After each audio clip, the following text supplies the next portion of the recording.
Bienvenidos a este nuevo video donde analizaremos cómo diseñar una rúbrica, considerando las bases fundamentales que tiene esta herramienta o instrumento de valoración de competencias, sobre todo como fundamento expresivo de lo que es la evaluación auténtica y la evaluación formativa. Así que iniciemos. Lo primero que siempre debemos considerar es qué es aquello que queremos evaluar, pues de ello dependerán los instrumentos que podemos utilizar. Por ejemplo, si queremos evaluar conductas, las listas de cotejo y los tests de conducta nos pueden ayudar de manera muy importante. En cambio, si la idea es evaluar el conocimiento desde una perspectiva memorística y repetitiva, podemos ayudarnos muy bien de los exámenes o las baterías pedagógicas. Al igual, cuando queremos evaluar productos o trabajos, las escalas estimativas, que son una extensión más compleja de las listas de cotejo, son una base importante. Por otro lado, del lado del constructivismo, sobre todo la perspectiva del aprendizaje significativo propuesto por David Ausubel, tenemos que las reestructuraciones cognitivas que se realizan cuando se pone en práctica el aprendizaje significativo lo podemos evaluar con ensayos académicos o mapas conceptuales. Y algunas habilidades de razonamiento básicas como son el análisis o la síntesis también pudieran definirse mediante una valoración mediante los exámenes tipo PISA o Planea, que son completamente estandarizados y sobre todo buscan mediante la opción de un examen o prueba de opción múltiple valorar estas habilidades. Pero si nuestro objetivo es evaluar desempeños competenciales, entonces existen tres instrumentos muy importantes que nos pueden permitir una mejor valoración de las mismas. Y son las rúbricas, los portafolios de evidencias y las listas de desempeño.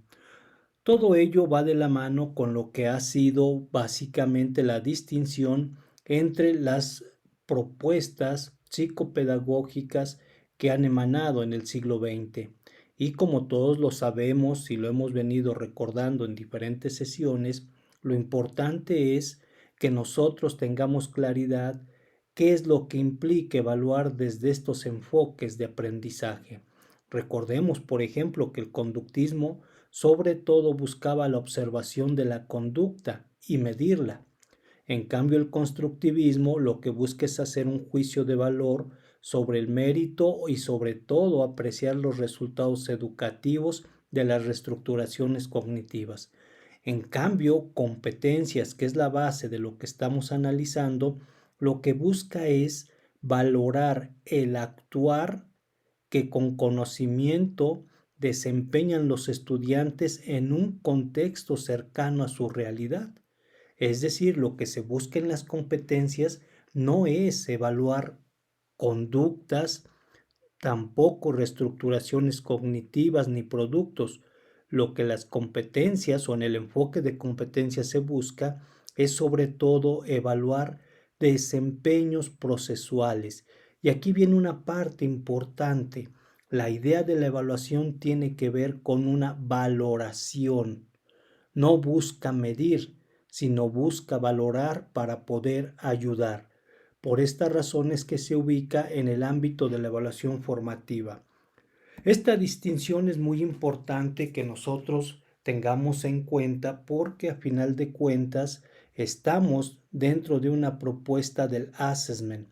Las rúbricas se ubican en este fundamento importante de valoración que surge a partir de los años 60 del siglo pasado, donde lo que se busca es valorar para apoyar. Y recordemos que esta palabra de assessment viene de la palabra latina assidere, que significa estar junto a, implica algo cualitativo, un juicio y una apreciación.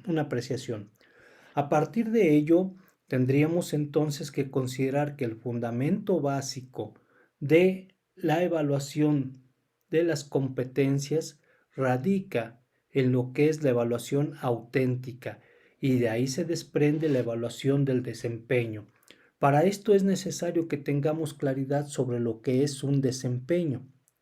Por ello, podríamos conceptualizarlo como una acción reflexionada que realizan los estudiantes para dar una respuesta activa e informada ante un reto, tarea o problema, en la cual ponen en práctica las capacidades, habilidades, destrezas y conocimientos que posee y aquellos que puede lograr en el proceso. Esa es básicamente la idea o el concepto de desempeño. Es lo que los estudiantes hacen, no es lo que conocen. O para ser más rigurosos, es lo que los estudiantes hacen con eso que conocen, pero que sobre todo implica resolver algo o dar una respuesta a algo.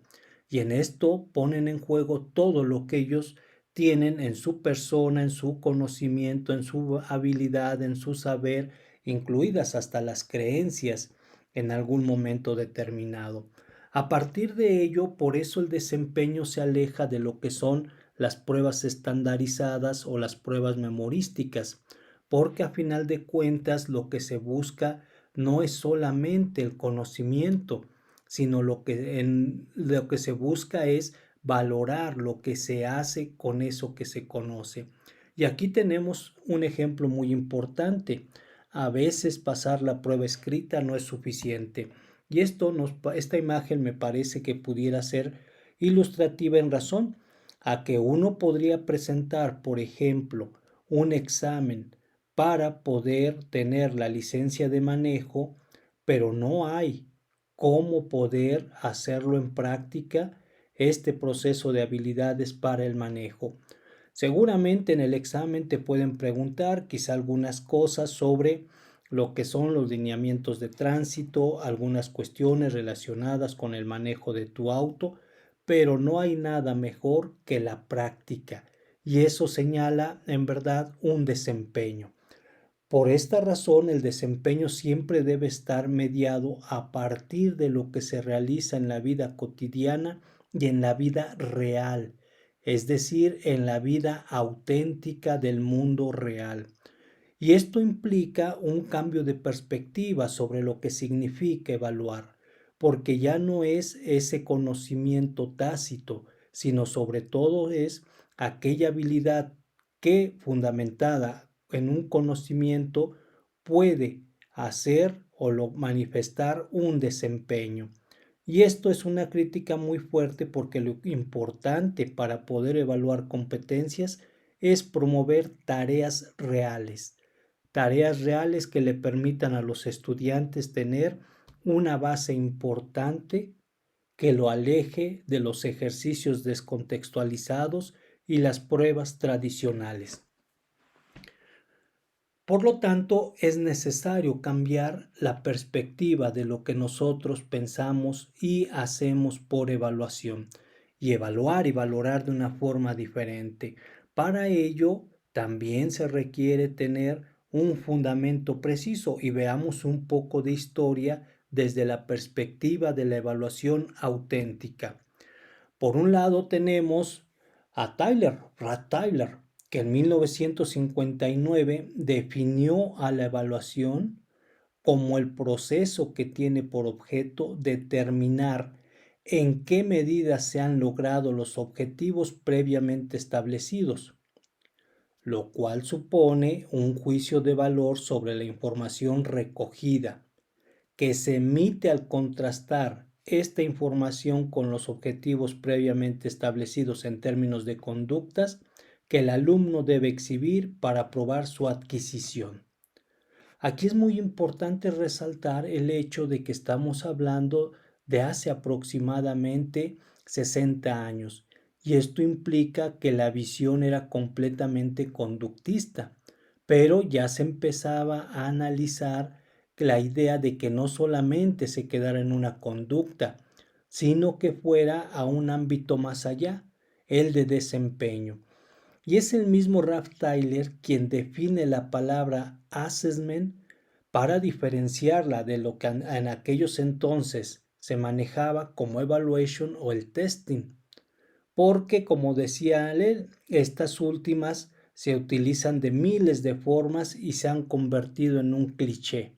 De hecho, Michael Scriven documentó en algunos de sus artículos que había más de 50 formas y modelos diferentes para concebir la evaluación. Entonces ahí tenemos un antecedente importante. Otro más se da en 1965 cuando ya se empieza a afianzar la perspectiva del assessment y lo tenemos sobre todo con Lee Joseph Cronbach, un psicometrista que era asistente de Ralph Tyler, quien, siguiendo la tendencia de su maestro, propone incluir el assessment como una variedad de técnicas para valorar el desempeño. Ahí tenemos la primera propuesta que se empieza a manifestar en la idea de que ahora se valore el desempeño, que más tarde la irá promoviendo otro de los colegas de trabajo de Ralph Tyler y además su alumno Benjamin Bloom. Por lo tanto, Cronbach retoma la propuesta de su maestro del portafolio y dice, pues mediante este instrumento podemos ampliar la descripción del desempeño de los estudiantes desde un periodo más largo. Por lo tanto, la propuesta concreta de Cronbach es un assessment constructivo, en el cual se le pueda ofrecer feedback a los estudiantes y de esta manera tengan una posibilidad de mejorar. Todo esto está de la mano de la evaluación formativa que en 1971 amplía Benjamin Bloom y aparecen términos muy importantes, la evaluación formativa, pero también el feedback como apoyo para que los estudiantes puedan seguir aprendiendo y de manera concreta se les motive en el conocimiento. Con este antecedente básico se va construyendo toda la idea de lo que significa evaluar el desempeño y bueno, llegamos ya en lo que serían los inicios de los años 2000 a lo que es la evaluación por competencias. Pero esto sin duda trae algunos ámbitos de confusión y sobre todo de poner en práctica estas nuevas formas de evaluación. Por lo tanto, en aquellos entonces surgían algunas dudas como el hecho de preguntar qué demandaba a maestros y alumnos la educación por competencias, así como también qué era lo prioritario en la evaluación de competencias y cómo evaluar competencias, considerando que era una perspectiva completamente novedosa a lo que se había hecho en educación. Lamentablemente, en muchos casos los docentes lo que hicieron fue recurrir a lo que conocían y empezaron a repetir errores como por ejemplo querer evaluar competencias con lo que serían las listas de cotejo o pensar que la evaluación de competencias se hacía mediante exámenes estandarizados tipo PISA o Planea, que era una falacia educativa que la OCDE había manejado. No, aquí lo importante era considerar que la evaluación de competencias era algo completamente novedoso y esto lo podemos rescatar con lo que Philippe Merier nos decía desde el año 1996. Si hemos decidido formar en competencias, lo primero de lo que debemos estar conscientes y exigirnos es una pequeña revolución cultural para pasar de una lógica de la enseñanza a una lógica de la formación bajo un postulado simple. Las competencias se construyen si se ejercen frente a las situaciones complejas de la vida diaria, es decir, de la vida cotidiana. Y aquí hay un aspecto importante que estos autores empiezan a enmarcar, el hecho de que las competencias tienen que ver con esos procesos de desempeño que los estudiantes realizan en su vida cotidiana. Y esto es recalcado, por ejemplo, con Grant Wiggins, quien nos dice que la evaluación de competencias se refiere a la valoración del actuar con conocimiento en un contexto mucho más cercano a la realidad y a las situaciones de desempeño de los adultos, y que surge Esta evaluación de competencias en franca oposición a los ejercicios escolares descontextualizados. Como podemos ver aquí, una de las claves importantes es entonces valorar el actuar que hacen los chicos con conocimiento. No es un actuar empírico, no es un actuar per se, es un actuar que se realiza a partir de tener un conocimiento concreto de lo que se pretende hacer.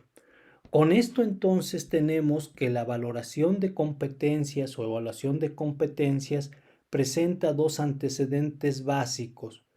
Por un lado, la evaluación auténtica, que ya la vimos de la mano de Ralph Tyler y posteriormente aquellos que promovieron su obra, y sobre todo la evaluación basada en el desempeño que empiezan a manejar sobre todo algunos autores francófonos. Implica entonces que nosotros consideremos algunos principios para ello. Lo primero es entender que las competencias se desarrollan tanto en las situaciones de formación, pero sobre todo en las situaciones reales de la vida cotidiana o del trabajo de la persona o del estudiante. Y también que si queremos desarrollar competencias es necesario que consideremos que una competencia se ejerce, se desarrolla y se evalúa en situación. Ahí está la clave de lo que implica, en primer lugar, promover una formación por competencias, pero también desarrollar una evaluación por competencias.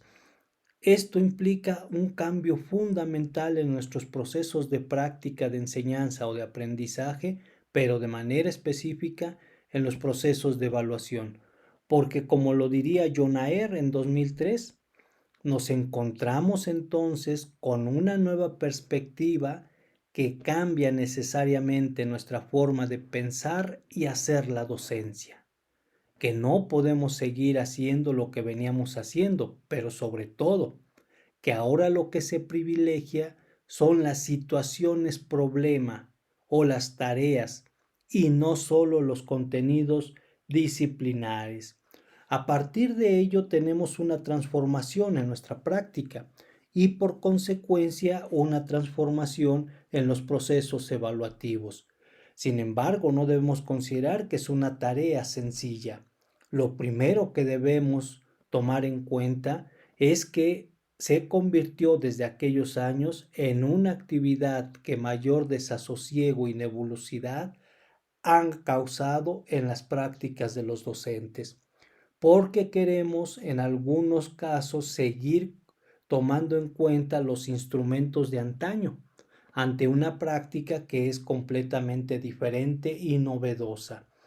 Aquí la clave está en considerar que las competencias lo que reflejan es el desempeño. Por lo tanto, la evaluación de las competencias reflejarán los desempeños logrados en cuanto a saberes, habilidades y valores principalmente. ¿Qué sería entonces lo prioritario en la evaluación de competencias? Bueno, hay algunos aspectos importantes que debemos considerar, sobre todo en el ámbito metodológico. En primer lugar, si partimos de las situaciones problema, lo que debemos considerar es que las competencias implican dos aspectos importantes: diseñar tareas y elaborar las herramientas de juicio para valorar esas tareas. Y aquí es donde volvemos nuevamente a mostrar esta lámina en la que nos queremos hacer notar que lo importante es la existencia de un cambio básico en nuestras formas de trabajo y de evaluación, pero sobre todo que las tareas van unidas con los desempeños. Y hay que hacer notar algo importante: estas tareas deben ser reales. A partir de ello, ¿no? A partir de ello, si consideramos que podemos evaluar con competencias o las competencias, perdón, con rúbricas, lo que tendríamos entonces que considerar es sobre todo que todo proceso de trabajo por competencias implica partir de manifestar problemáticas reales que viven los estudiantes, que se viven en lo cotidiano. Con base en ello, lo que haremos uniendo los diferentes contenidos programáticos que nos marcan las asignaturas con las cuales estamos trabajando, se definen los aprendizajes esperados. Y teniendo los aprendizajes esperados, que deben ser con una complejidad muy alta, entonces se plantean las tareas. Y a partir de estas tareas podemos ya diseñar las rúbricas. Y bueno, ya en un posterior proceso, las rúbricas darían resultado a ir conformando un portafolio de evidencias que nos muestren los avances de los desempeños que van teniendo los chicos o los estudiantes a lo largo de un periodo determinado. Ese es básicamente el proceso que se vive. Para esto, entonces, hay que considerar esta idea de la problemática y tomando en cuenta que las problemáticas tienen que ver con lo que se concibe como la pedagogía de las situaciones problema, entonces tendríamos que entender que una situación problema es proponer a los alumnos una tarea de la cual se sabe que ellos no están en condiciones de resolverla con el estado actual que presentan en cuanto a conocimientos y habilidades, pero que está cercano a ese estado para que ellos puedan comprender lo que se requiera y activar las competencias con las cuales cuentan. ¿Qué implica todo esto? Que uno como docente debe tener el tacto pedagógico para poder diseñar tareas con las cuales los estudiantes puedan exhibir las competencias con las que cuentan, pero a la vez que esta tarea les exija ir evolucionando en grados de complejidad a partir de las competencias con las que iniciaron. Y aquí entonces el docente se convierte en un diseñador de tareas. Ahora, como decíamos, ya tenemos la situación problema, ya tenemos la problemática. Viene el aspecto importante, definir los aprendizajes esperados, que no es otra cosa, todos los conocemos, todos lo sabemos, que los aprendizajes esperados son enunciados pequeños manifestados en términos de metas. No hay que confundir aprendizaje esperado con objetivo o con actividad. Son cosas completamente diferentes.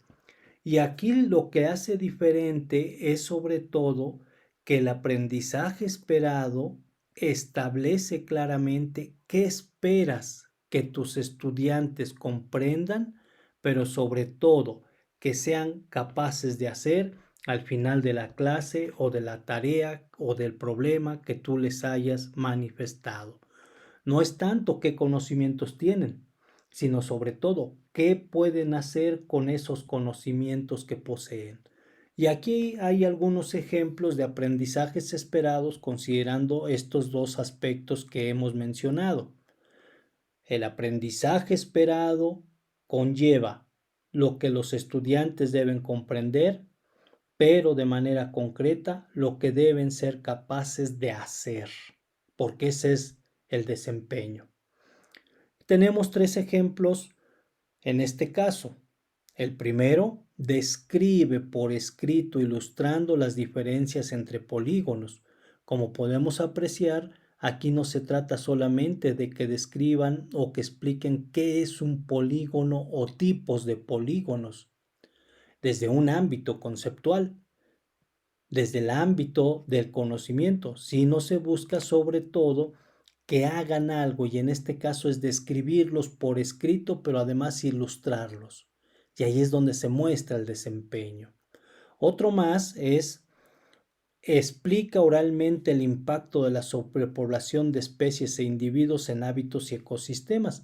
Si nos damos cuenta, no le estamos pidiendo que haga una explicación de lo que es un ecosistema, de lo que es sobrepoblación, de lo que es hábitat. Eso ya lo debe investigar y saber.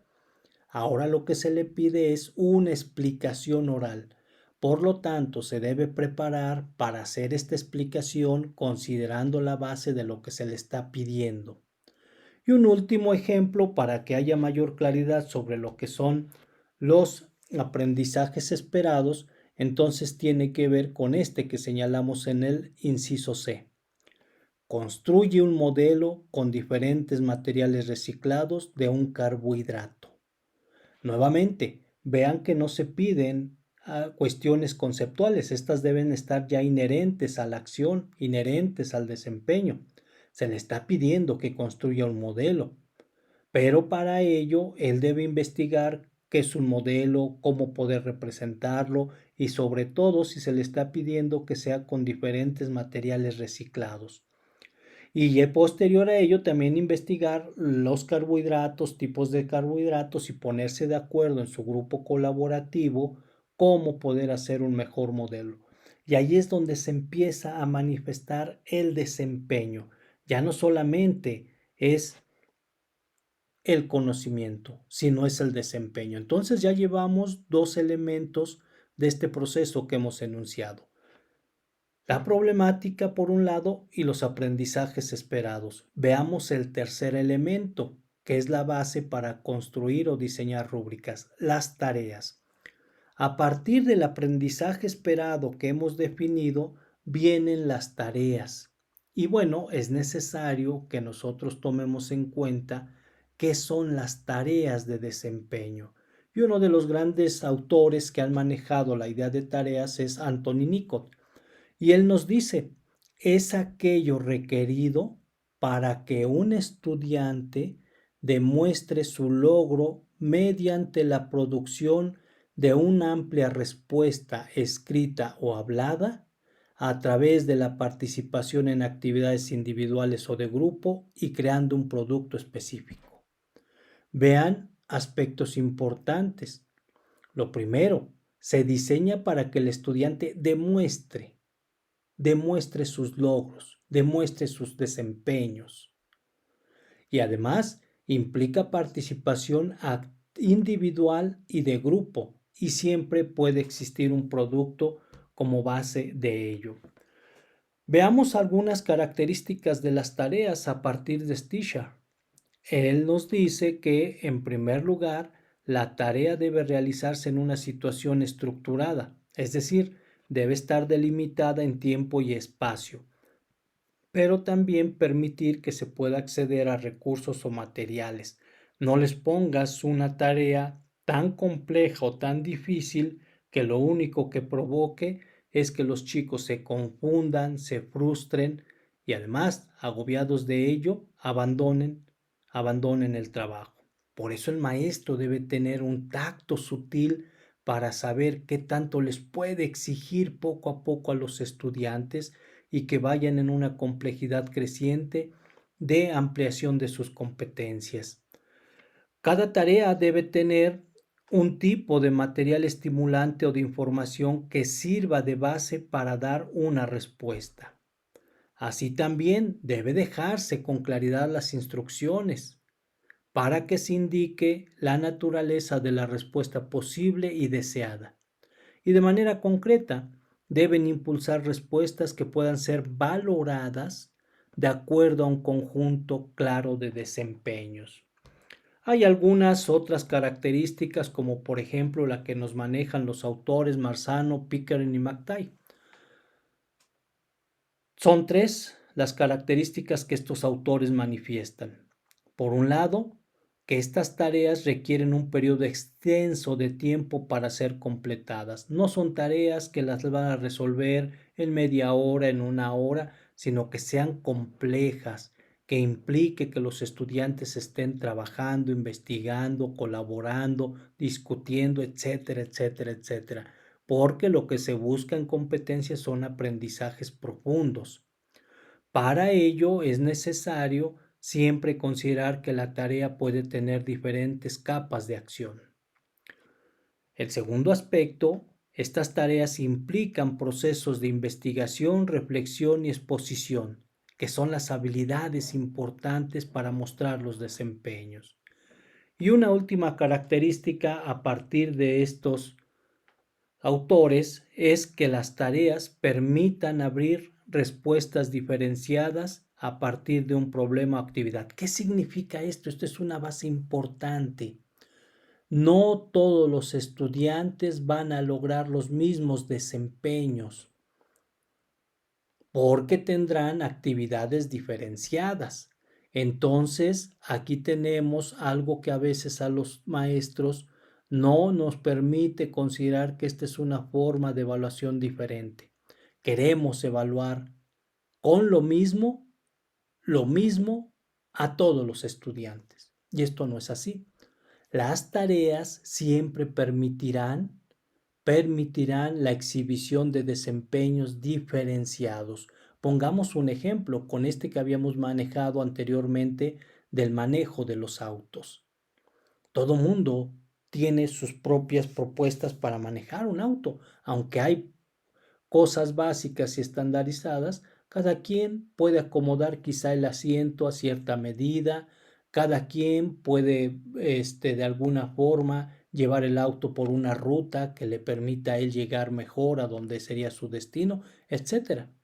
Por eso es que los estudiantes siempre tienen posibilidad de concretizarse en tareas diferenciadas. Ya que vimos algunas de las características, ahora veamos ejemplos. Y aquí está un ejemplo. Pueden apreciar aquí que este conlleva algunas características de forma concretas. En primer lugar, algunos autores sugieren, no te debe rebasar esta tarea más allá de 12-15 renglones.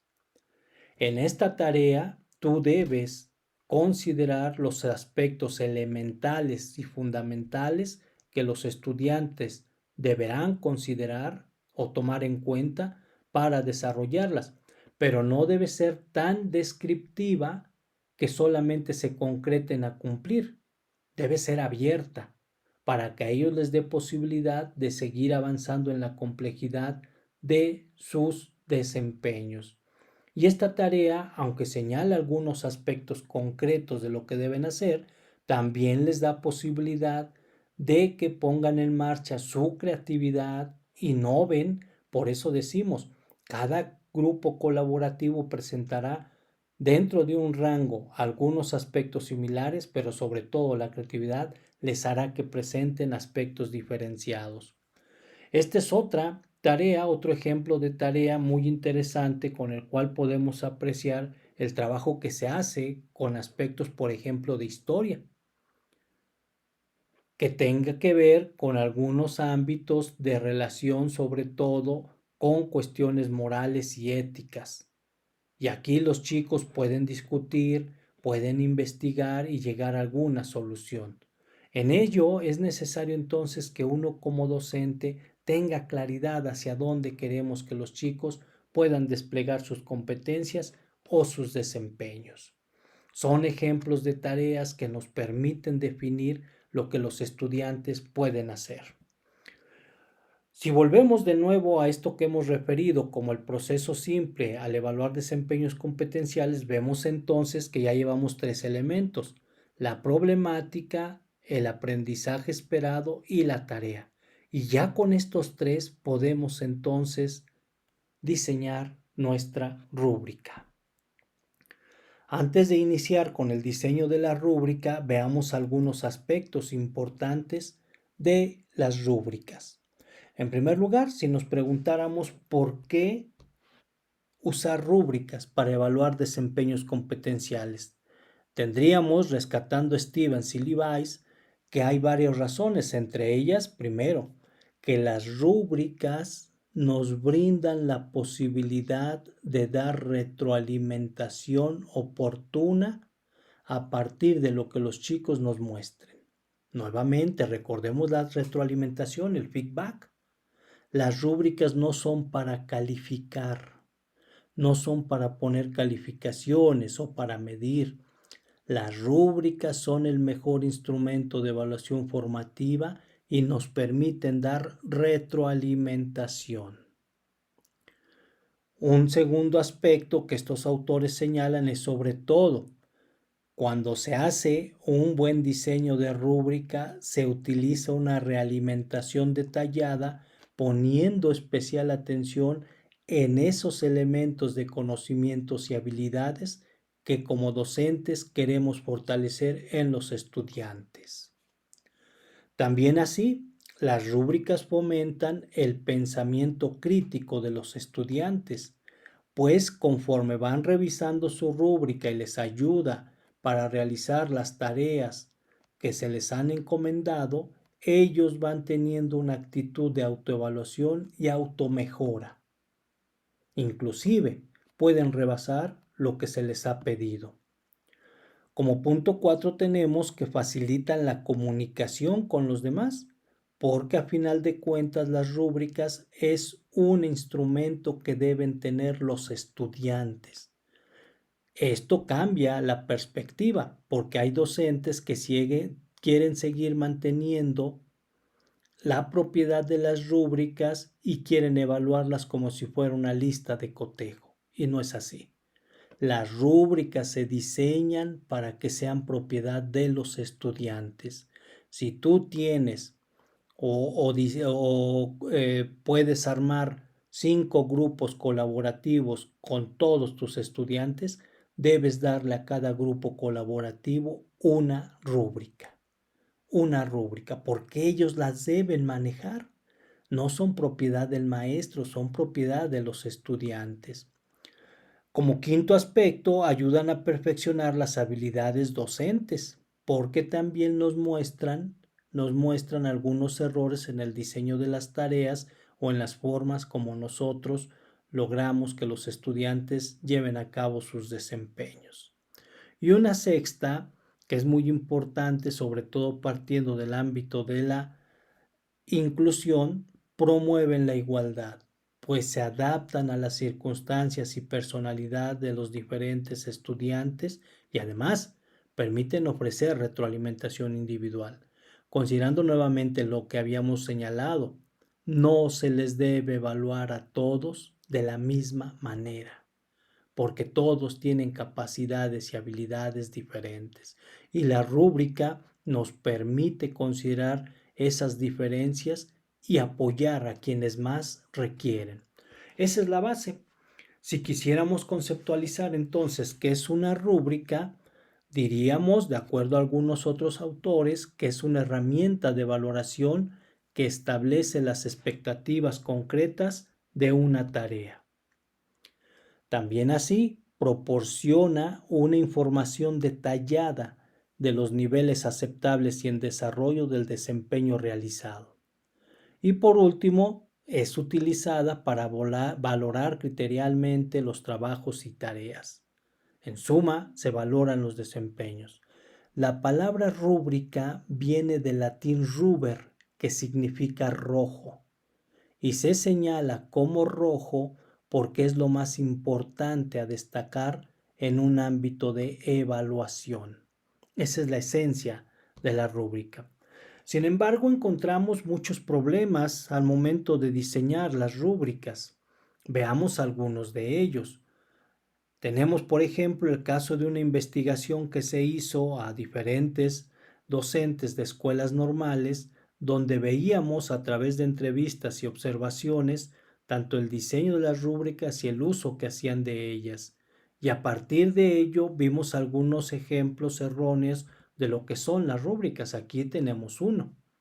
Vean que esto inclusive le llama matriz de evaluación, no tanto como rúbrica, pero ya cuando se manejó con los estudiantes sí lo señalaron como rúbricas. Este es otro también, ¿no? De alguna manera señala algunos aspectos de niveles de desempeño. Algún otro ejemplo está aquí en esto que pareciera más una especie de escala estimativa. Otro que parece más a una escala y un poco a lista de cotejo es esta, y también la consideraban como rúbrica. Y una más, donde pareciera ser que lo importante es el número, es esta, donde podemos apreciar que tiene algunos elementos importantes, pero también apreciamos que hay otros que les hacen falta. Pero el error que encontramos aquí es sobre todo que tienen manejando lo que son los números. Y recordemos, las rúbricas no son Las rúbricas no son para calificar, para eso hay otros instrumentos. Las rúbricas son para valorar y apoyar al estudiante que siga creciendo en sus habilidades, en sus competencias. Entonces, ¿cuáles serían los elementos importantes de una rúbrica? Bueno, pues considera 4 partes importantes. Por un lado, la básica, que es la más importante, porque de ella se desprende todo lo demás. Y tiene que ver con la tarea. Hay que poner la tarea, porque si no, entonces, ¿de dónde salió la rúbrica? Y esta es la parte que casi el 99% de los docentes en el diseño de sus rúbricas no la colocan. Y entonces tendríamos que preguntar de dónde sacaron su rúbrica. O a lo mejor ellos lo pensaron, pero es ahí donde notamos que no se tiene claridad sobre lo que es la rúbrica y el sentido para lo que se debe utilizar la rúbrica. Esta tarea, ya que la has enunciado, ahora hay que desglosarla en diferentes dimensiones. Las dimensiones que tú consideres que son súper importantes de atender dentro de esa tarea. Ya que están las dimensiones, entonces se formula una escala cualitativa con diferentes niveles de realización. No son calificaciones ni números, es una escala cualitativa. Y por último, a partir de la escala y las dimensiones, se realiza la descripción de lo que constituye cada nivel de desempeño, que ahorita lo veremos. Son las 4 partes más importantes que lleva la rúbrica. Veamos entonces el diseño, cómo diseñar una rúbrica. Y lo importante es que consideremos que una rúbrica es de tipo artesanal. Es decir, el maestro la tiene que diseñar porque también es muy distintiva a partir de lo que se le pide a los estudiantes. Y la podemos empezar a diseñar desde un cuadro de doble entrada que considere los diferentes aspectos que hemos señalado para las rúbricas. En un primer momento le pudiéramos poner un título, ¿no? Un título a nuestra rúbrica, que inclusive ahí podríamos poner de manera concreta el aprendizaje esperado. Ya que está eso, ahora viene la parte importante de la rúbrica. Vean, es la parte importante, no son los valores, no son los descriptores. La parte importante de una rúbrica es la tarea. Y ahí es donde aparece la tarea. Vean, ya la tenemos aquí. Esta tarea que has definido, ahora tienes que desglosarla en diferentes dimensiones, ¿sí? En diferentes dimensiones que permita entonces a los estudiantes tener claridad sobre lo que van a hacer y cómo lo van a hacer. Estas dimensiones son subjetivas y sobre todo, lo hemos comentado, tú las defines considerando de manera específica qué es lo que sería más importante de valorar en los desempeños de los estudiantes. Por eso es que siempre las rúbricas tienen que ver con todo este ejercicio de personalización y diferenciación, porque no es lo mismo que tú les puedas pedir a un grupo a lo que le puedas pedir a otro grupo, porque siempre tienen peculiaridades y especificidades muy bien definidas. Esto implica entonces que tú consideres tu tarea y desgloses aquellas dimensiones o criterios importantes que les vas a señalar como básicos en sus desempeños. Y, por ejemplo, en este caso que se les está pidiendo a los estudiantes una presentación de 5 minutos sobre los cambios en una comunidad, puedo yo como docente definir estas dimensiones o criterios. Por ejemplo, conocimiento y comprensión, pensamiento e investigación, comunicación, como van a ser una presentación, entonces uso de ayudas audiovisuales y también las mismas habilidades de presentación. Ya tenemos entonces dos aspectos de nuestra rúbrica, que son los básicos. Ahora vienen los complementarios, los aspectos complementarios. El primero tiene que ver con lo que sería la escala de valoración. Y nuevamente es una escala cualitativa, no lleva números. Las rúbricas no son para poner calificaciones, insisto. Para eso hay otros instrumentos.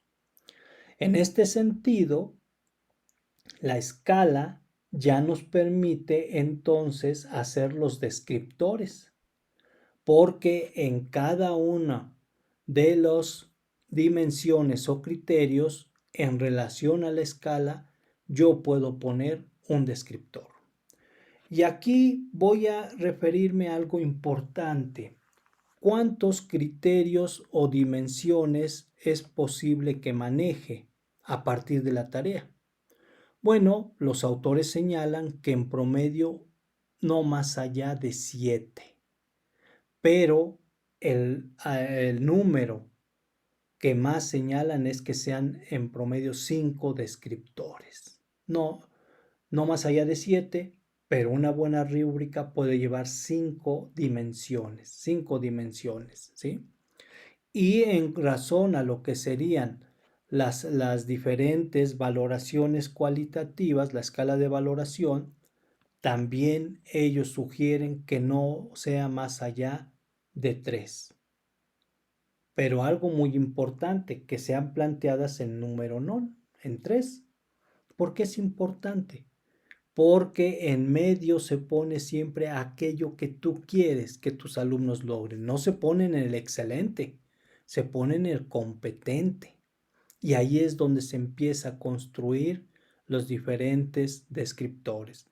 Y se hace en esta unión, por ejemplo, la dimensión en unión al que está en medio de la escala. Y entonces aparece esto. Esto es lo que tú quieres que tus chicos logren. Esto es a lo que se le está apostando. Y a partir de ahí, pues sabemos que hay chicos que pueden dar más. Y entonces ya se pone en la parte de excelente. Pero hay chicos que se pueden atorar, que pueden tener ciertas problemáticas y ya se pone en la parte de necesita trabajar más. Pero la idea es que por ello se inicie en la parte del medio.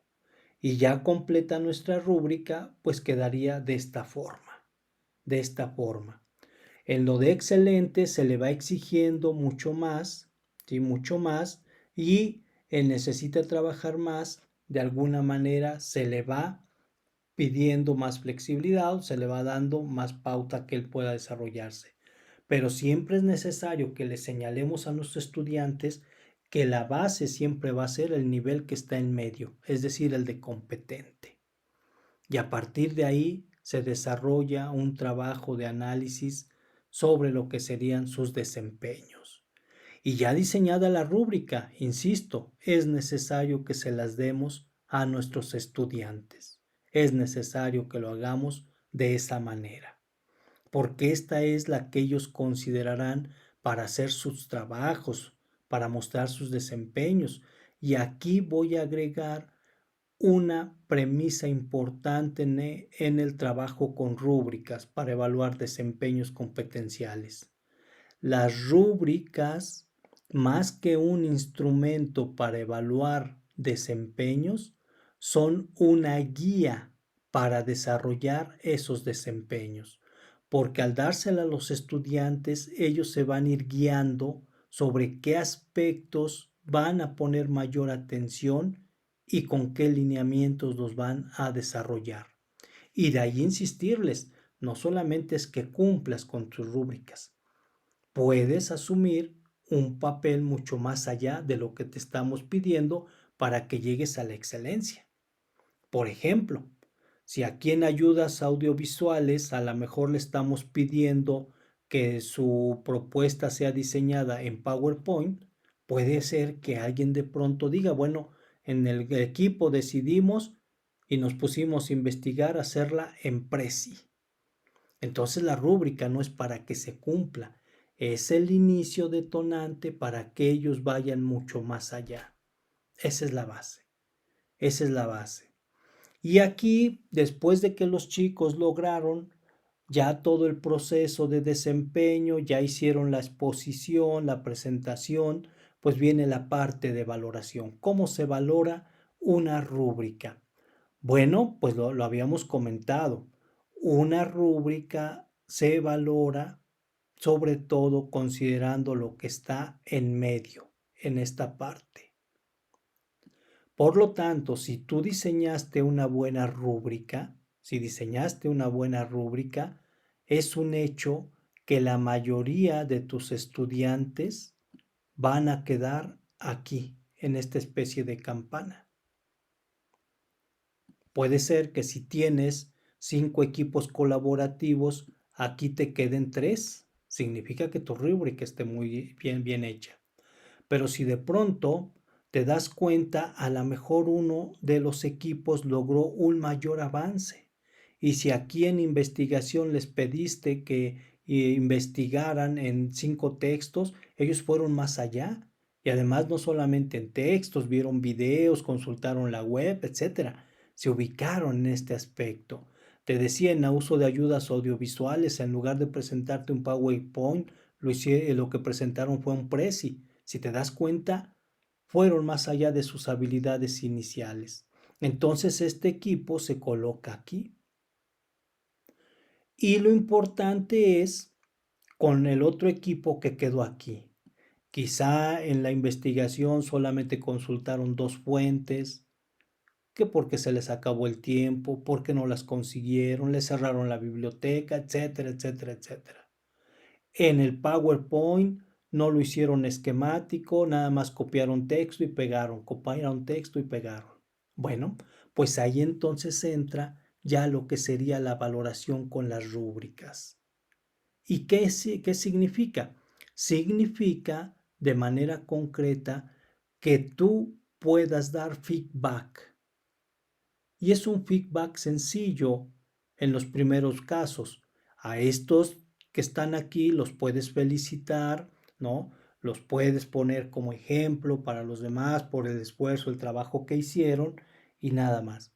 Estos pues cumplieron con lo mínimo necesario, por lo tanto también una felicitación, estimularlos a que sigan trabajando.